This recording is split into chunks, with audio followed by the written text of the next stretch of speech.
What's up everyone, and welcome back to Nexus. Everyone loves movies, and even more than sitting back and watching something, people love even more to find things wrong with it. I don't know why people do this, but there's a certain sense of pride we get when we spot something gone wrong that the creators didn't. Be it a bug in a video game or an accidentally inappropriate billboard advertisement. Movies are no exception. Watch this video to find out the top 5 biggest editing mistakes in movies. If you're new to the channel, be sure to subscribe to get new content similar to this every day. Also, make sure to comment down below letting us know which was your favorite. And for this video, let's see if we can hit the golden like button, which is 1,000 likes, so make sure to drop a like down below. Number 5. The first item on our list is proof that no movie, no matter how big a film franchise isn't completely free of mistakes. Even companies like Disney, when Walt was such a stickler for detail. You can never get everything right. We turn to the 11th most successful film franchise of all time, Pirates of the Caribbean, to find a flaw in the first movie, The Curse of the Black Pearl. Remarkably, Johnny Depp's fake English accent is not the most interesting thing about this scene, but rather the fact that a cowboy seems to appear as the crew move behind him at one point. This cowboy is looking completely the wrong way, wearing a 10-gallon hat, immune to whatever is happening in the movie, and goes completely ignored by everybody around him. This gripe is made funnier when you hear the story of how Walt Disney himself came up with this complex maze of tunnels underneath Disney parks. That being that he saw a cowboy walking through Tomorrowland and was appalled at how it broke the illusion. This is that again, but way worse, because it's immortalized in cinema for all to see. I guess really it's not that bad because it's actually pretty hard to spot the guy, and he's only on screen for half a second. But still, it is funny that it crops up in the very dramatic final scene. Something you have to assume they worked hard on to get right, since it's the thing that'll sit in your mind and make you want to go see a sequel. Presumably, he's just a member of the crew, maybe trying to sort out some lighting or special effects in the background, and that's why he goes ignored. I wonder if there'll ever be a Cowboys of the Caribbean movie.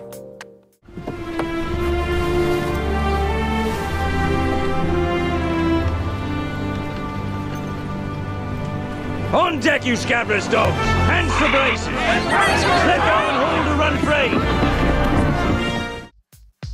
Number 4. What's the highest grossing film of 2013?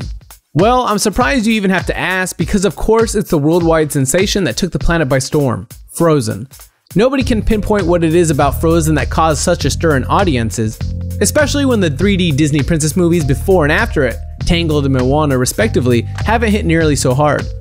The fact remains that by Christmas that year, everyone over the age of 10 was probably sick to death of hearing Let It Go on repeat and seeing plushy Olafs everywhere they went. In the box office alone, Frozen made $1.3 billion, and probably the same amount in its pervasive merchandise you still can't get away from even though the movie is over 3 years old. By now, everyone is aware that the movie's production was rushed to get it released for Christmas that year, and as a result of it being rushed, some mistakes slipped through the cracks.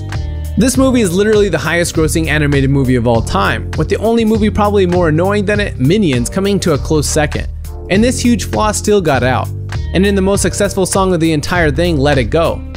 You might actually have seen this, but in case you haven't, when Elsa is singing the second chorus and giving herself a makeover, she very blatantly pulls down her braid and pulls it through her arm. Yep, it phases right through, like her arm isn't even there. Considering it basically takes days for animators to create a few seconds of footage, it's remarkable that this was left in.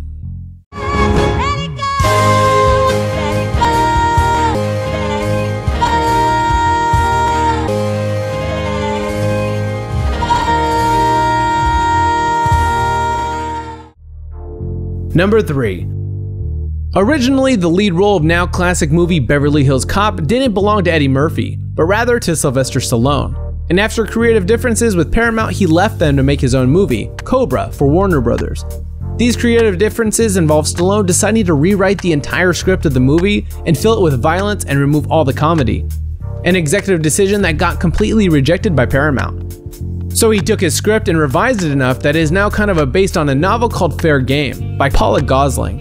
Interestingly, Stallone's ego grows even more when you learn that he actually requested to be added as a co-author to this book for its later editions, something which Gosling rejected. There's a particular scene in the movie where Stallone's love for doing whatever he wants and not caring what anybody else thinks really shines, where he rips an actor's shirt completely and reveals his microphone pack taped to him. This wasn't fixed in post-production, nor was the scene reshot, and this version is used in the final cut, where you see the actor and the microphone for the rest of the entire scene. How he didn't break character and complain about this, I have no idea. Maybe he was too intimidated by Stallone and his vision. Cobra eventually went on to get incredibly negative reviews all around, yet was also a box office success the same year.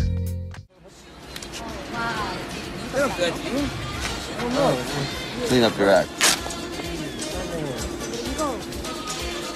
¡Chica tu madre, pinche joto! Yeah! Trouble, man! Number 2. Another major franchise with a hilarious continuity error is the Die Hard series.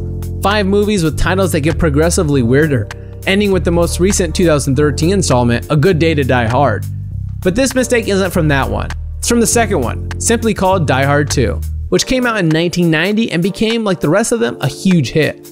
Yet, it contains a pretty glaring error, probably even funnier than Stallone's microphone gaffe, where a character appears to change skin color.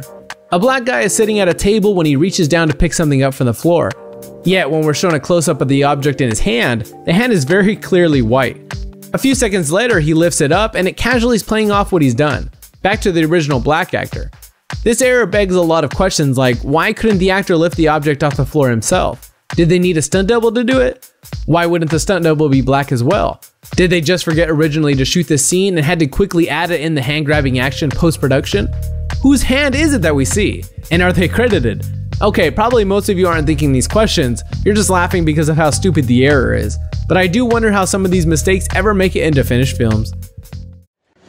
Carry out your assignments. 1551. Mark. Check. Later. Adios.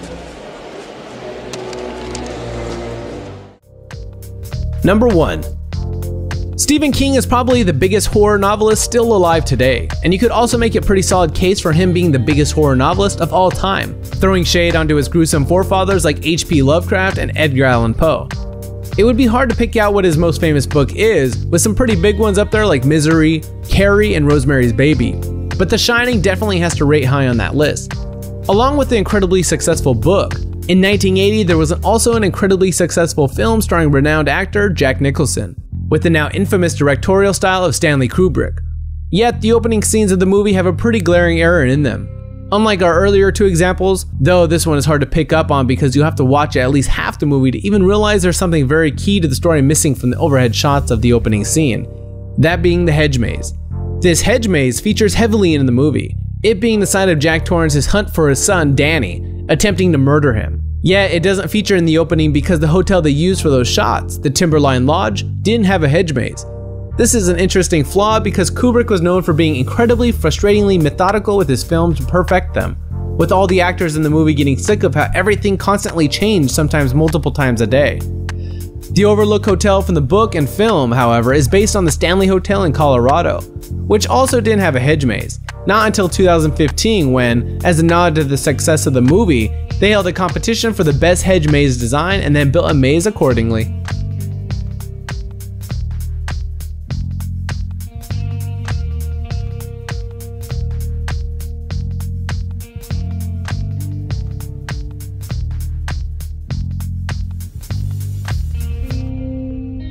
That was our list of the top 5 biggest editing mistakes in movies. If you enjoyed this video, don't forget to hit subscribe so you never miss a video in the future, and hit that like button too so we hit the golden like of 1,000. Thanks for watching, guys. Peace!